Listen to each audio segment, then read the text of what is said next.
Welcome to all. स्वागत है आप सभी का R S sir YouTube channel पे। और हम आ चुके हैं एक ज़बरदस्त इन्फॉर्मेशन के साथ में। जी हाँ बच्चों के बहुत सारे कॉल्स आ रहे थे और 24 जून से आपके फॉर्म भरे जाना है। तो कौन कौन से डॉक्यूमेंट्स रेडी करें, उनको कलेक्ट करें, क्योंकि विदाउट कंप्लीट डॉक्यूमेंट्स के आपके फॉर्म रिजेक्ट होने वाले हैं। और सही फॉर्म एंट्री नहीं करेंगे तो भी आपका फॉर्म रिजेक्ट होगा, क्योंकि क्लियरली मेंशन कर रखा है जो ऑफिशियल नोटिफिकेशन आया उसमें।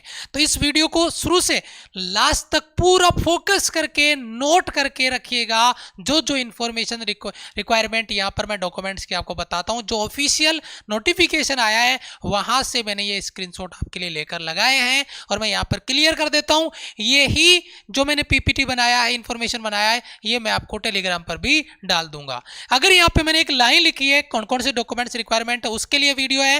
और अगर ये कंप्लीट इंफॉर्मेशन आप नहीं देते हैं तो आपका फॉर्म रिजेक्ट भी हो सकता है। तो प्लीज बेटा ध्यान से, क्योंकि पूरी की पूरी प्रिपरेशन आपके अगर ऑनलाइन फॉर्म ही रिजेक्ट हो जाएगा तो फिर किस काम की। तो बेटा प्लीज स्टडी से भी कई गुना ज्यादा ये आपका वीडियो होने वाला है और पूरा देखिएगा और हो सके तो अपने दोस्तों को भी शेयर करिएगा ताकि उनको भी इन चीजों से अवेयर हो सके। सबसे पहले अगर मैं बात करता हूं यहाँ पे पॉइंट नंबर 4 जो ऑफिशियल नोटिफिकेशन है उसका पॉइंट नंबर 4 है, following documents are to be uploaded as respective candidate. जो आपका एप्लीकेबल है कैंडिडेट, रेस्पेक्टिव कैंडिडेट है, अप्लाई करने के लिए उसको ये डॉक्यूमेंट्स क्या करने पड़ेंगे, अपलोड करने पड़ेंगे जब वह फॉर्म भर रहा होगा तब। उसमें देखिए सबसे पहले आप नोट कर सकते हैं अपनी कॉपी में, यहाँ पे लिखा हुआ है क्लास 10th या आपका जो मैट्रिकुलेशन पासिंग सर्टिफिकेट है वो 10th का मार्कशीट आपका जो है या पासिंग सर्टिफिकेट है आपका, वो यहाँ पर आपको अपलोड करना है, पहला पॉइंट। दूसरा पॉइंट देखिए इंटरमीडिएट या 10+2 या इसके इक्विवेलेंट जो भी आपकी मार्कशीट है वो, या तो आपका 10 इंटरमीडिएट 10+2 या इसके इक्विवेलेंट जो भी मार्कशीट है। या देखो और जिन बच्चों ने 12वीं नहीं करी, डिप्लोमा किया है, 3 साल का डिप्लोमा किया है, जो फाइनल ईयर की मार्कशीट है वो, इसने बोला है 3 year engineering diploma final year marksheet, जिन बच्चों ने डिप्लोमा किया है फाइनल ईयर की मार्कशीट है वो यहाँ पर अप्लाई करेंगे और उसकी रिक्वायरमेंट यहाँ पर होने वाली है। या 2 ईयर का आपका वोकेशनल कोर्स है उसकी मार्कशीट, और यहाँ पर अगर marksheet of non vocational course with subject English, physics और मैथमेटिक्स की जो मार्कशीट है आपकी वो आपको करनी है। तो ये हो गया पहला कंपलसरी। उसके बाद में ये, इसमें या तो आपके पास ये होगा या आपके पास ये होगा या आपके पास ये होगा। ये हो गए पहले 2 पॉइंट क्लियर, ठीक है, ओके। अगला पॉइंट आपका सी पॉइंट क्या है, ध्यान दीजिए, विशेष तौर से नोट करिएगा। पासपोर्ट साइज रिसेंट, देखो पासपोर्ट साइज फोटो आपको चाहिए, रिसेंट कलर फोटोग्राफ, ध्यान दीजिए टेकन नोट बिफोर अप्रैल 2022, अप्रैल 2022 के पहले का फोटो नहीं चलेगा। अब बच्चा सोचेगा कि वो कौन सा देखने आएंगे, अपन तो चिपका देंगे, लेकिन आगे देखिए क्या लिखा है, फोटो का साइज जो फोटो आप लेंगे, क्योंकि वहां पे डिजिटली अपलोड होगी, कोई चिपकानी तो है नहीं उस पर, ठीक है, तो उसकी जो साइज है 10 KB से लेकर 50 KB तक होनी चाहिए। और ध्यान दीजिए बैकग्राउंड देखो क्या लिखा है, front portrait in light background without, ध्यान दीजिएगा, हेड गियर, कोई भी आपके सिर के ऊपर केप वगैरह नहीं होनी चाहिए। जो सिख हैं बच्चे हैं उनको अलाउ है, बाकी किसी को केप वगैरह सिर पे अलाउ नहीं है। ध्यान दीजिए the photograph is to be taken with candidate holding a black slate, एक आपको ब्लैक स्लेट लेनी है, ध्यान दीजिए क्या क्या लिखना उस पे, in front of his chest, chest के सामने एक स्लेट बच्चा यूं करके पकड़ के फोटो ले लेगा, जिसमें आधा मतलब ये जो आपकी टोडी है ये पीछे जा रही है, उसके ऐसे करके पकड़ लिया, आधा चेहरा उसमें ढक गया, चेस्ट के सामने पकड़ना है ना। स्लेट का ध्यान रखना, कहीं बड़ी स्लेट हो तुम उसको आधा ढक दो अपना चेहरे को, ध्यान रखना। चेस्ट के सामने स्लेट को पकड़ना है, with his name number 1 and date of photograph. ये स्लेट पे 2 चीजें लिखनी है। अब बच्चा क्या करता है 3 चीजें लिखता है, कई बार पहले भी हुआ है, अपना नाम भी लिख देता है। नहीं, आपको क्या लिखना है, यहाँ पर आपको ब्लैक जो स्लेट है उस पर एक तो खुद का ये वाला नाम, ठीक है, और आपका डेट ऑफ फोटो टेकन, जो फोटो टेकन लिए वो दोनों हो गया। अब तीसरी जो चीज बच्चा ऐड करता है वो क्या करता है, डीओबी, डेट ऑफ बर्थ, यानी नाम आ गया और आपका क्या आ गया, डेट ऑफ फोटो आ गया, किस दिन आपने फोटो लिए। और अप्रैल से पहले की फोटो नहीं होनी चाहिए, अप्रैल के बाद में अगर ऐसी फोटो है तो ठीक है, लेकिन इसमें आपको डीओबी नहीं लिखनी है। बच्चा स्लेट पे भी कई बार डीओबी लिख के तीसरा पॉइंट ऐड करता है, जो कि आपको नहीं करना है।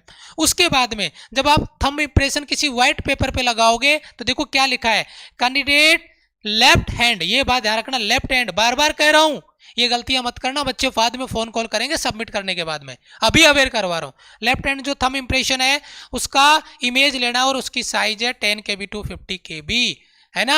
थंब इंप्रेशन वो भी होगा लेफ्ट वाला, और उसका फिर पिक लेके उसको कन्वर्ट करना है डिजिटल पिक में। उसके बाद में देखिए कैंडिडेट सिग्नेचर इमेज, साइज वो भी 10 से 50 KB, जो आपके सिग्नेचर है वो भी 10 से 50 KB के होने चाहिए। व्हाइट पेपर पे सिग्नेचर करना और फिर उसका फोटो लेके उसको डिजिटल सिग्नेचर में कन्वर्ट करके अपलोड करना है आपको। देखिए candidates parents signature, candidate parent signature image, क्यों, अगर आपका एज 18 से कम है, फॉर्म भरते टाइम अगर आपका एज 18 से कम है, क्योंकि फॉर्म अलाउ है 17.5 से लेकर 23 तक, अगर आपकी एज 18 से कम है तो आपके फॉर्म में आपके पेरेंट्स के सिग्नेचर भी अलाउ होंगे। If candidate is below 18 years on the date of the filling on online application, 18 से ऊपर है तो आपको अपने पेरेंट्स का सिग्नेचर का पिक अपलोड करने की जरूरत नहीं है। ध्यान दीजिए, the marksheet indicating marks in English subject in diploma, अगर आप डिप्लोमा कर रहे हैं तो आपको वो मार्कशीट लगानी है जिसमें इंग्लिश का स्कोर हो, क्योंकि 50% या 50% आपका इंग्लिश रिक्वायर्ड है, तो मार्कशीट आपको वो अपलोड करनी है जिसमें इंग्लिश स्कोर, आपका इंग्लिश सब्जेक्ट का स्कोर आ रहा हो। यहाँ पे इन्होंने कोष्टक में भी डाल रखा है, और इन 12th या 10th English is not a subject in diploma, यहाँ पर इस बात का ध्यान रखना है कि वो मार्कशीट अपलोड होनी चाहिए जिसमें इंग्लिश सब्जेक्ट आपका दिया गया हो। ये कुछ चीजें क्लियर हो गई, इनको विशेष तौर से नोट करना, चाहे वीडियो को बैक करके फिर से कोई चीज समझ नहीं है तो देख लेना, ये बहुत जरूरी है। उसके बाद में आगे बढ़ता हूं, यहाँ पे देखिए इन चीजों को समझिएगा गौर से। एग्जामिनेशन फी आपका 250 रुपए है, कैंडिडेट को पेड करना है, यहाँ पे ऑनलाइन रजिस्ट्रेशन करना है। The payment can be made by using debit card, credit card, जो भी है बैंकिंग पेमेंट मेथड जो भी है ना। एग्जामिनेशन फी कैन चालान से भी आप जो फी है उसको पेड कर सकते हैं, कोई बात नहीं है। यहाँ पे ये वाला पॉइंट बहुत ज्यादा इंपॉर्टेंट नहीं है, क्योंकि वो वाला आप जिससे फॉर्म फिल कराओ कैफे वाला वो कर देगा। लेकिन अब बच्चे सबसे बड़ी गलती क्या करते हैं उसको ध्यान से सुनना, बहुत बड़ी समस्या जो कॉल्स हम बच्चों के लेते हैं हमें पता है क्या, candidate must have his valid email ID. बच्चा क्या करता है, जिससे फॉर्म फिल करवाता है उसी का ईमेल आईडी, भैया ईमेल आईडी तो नहीं है तुम ही डाल दो, इतने पढ़े लिखे हो तुम, अब ईमेल आईडी आपका खुद का होना चाहिए, और किसी बच्चे का नहीं भी है तो वो क्रिएट कर ले, ईमेल आईडी खुद का होना चाहिए। Valid email ID permanent email ID हो, यानी कि कोई नंबर लिया और बना लिया ईमेल आईडी, जो बाद में आपके पास हो, जो नंबर आपके पास मौजूद हो।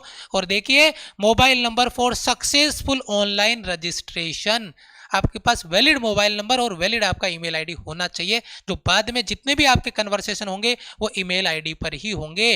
Candidate should be enter Aadhaar number in online application, candidate from Jammu and Kashmir, Assam, ये आपका मेघालय वगैरह यहाँ पर इनको डाल रखा है, एक्सपेक्टेड द सेम वाली चीजें। तो ये जब ऑनलाइन फॉर्म भरेंगे तो ये इन्फॉर्मेशन आपकी रहेगी। मैंने ये जितनी भी इन्फॉर्मेशन है इनको दोनों लैंग्वेज में कन्वर्ट करके भी इस स्लाइड में लगाया है, अगर आप इसको देखना चाहते हैं, समझ नहीं आया है तो आप यहाँ पर वीडियो को पॉज करके समझ सकते हैं, यहां पर वीडियो को पॉज करके समझ सकते हैं, वीडियो को रोक लो और फिर पूरा पढ़ लो, यहां पर आप वीडियो को पॉज करके रोक लो, फिर से पूरा समझ लो और फिर आगे चले जाओ, और यहां पर आप वीडियो को पॉज कर लो, रोक लो और फिर आप आगे चले जाओ। ये आपका लास्ट वाला जो एग्जामिनेशन फी वाला, यहां पर आप वीडियो को रोक के समझ सकते हैं, यहां पर आप वीडियो को पॉज करके समझ सकते हैं और इसको पढ़ सकते हैं अगर आपका कोई डाउट अभी भी रह गया है।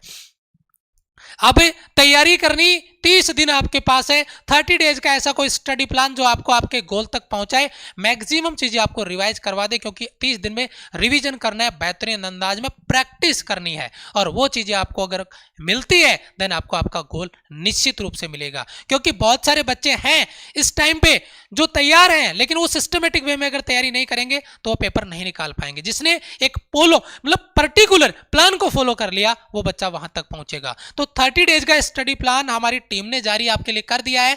जिन बच्चों ने ज्वाइन नहीं किया है 30 डेज का स्टडी प्लान हमारी टीम के साथ में, वो बच्चा ज्वाइन करेगा। और यहां पर हेल्पलाइन नंबर मैंने डाल रखे हैं, आप इन हेल्पलाइन नंबर पे कनेक्ट कर सकते हैं। हमारे लिए जो 30 डेज का स्टडी प्लान है उसके 2 पार्ट है। एक जिसमें आपको टीचर्स लाइव प्रैक्टिस करवाएंगे, 999 का जो बैच आपका कंप्लीट, 999 वाले बैच में कंप्लीट आपको लाइव क्लासेज मिलेगी, टीचर्स आपको प्रैक्टिस करवाएंगे poll ranking, leaderboard, negative marking के साथ में।